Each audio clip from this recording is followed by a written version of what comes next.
Yan, nandito na kami sa market. Yan, kanya-kanyang pinto. Kanya-kanyang buyer dito. Kaso wala, tulog. Tulog yung mga tao kasi Ramadan. Mamaya pang gising, alauna. Alas 2 yan.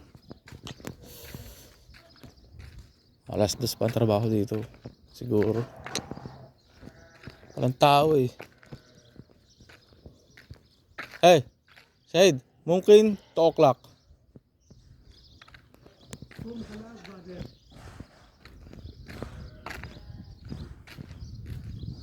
Yo, mga kambing.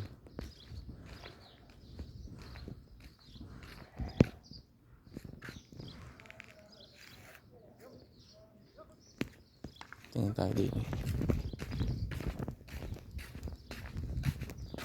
Aba, ibusan ko naman ako. Kanilang mga tupaw.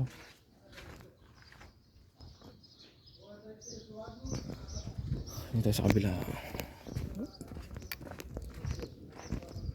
Yan.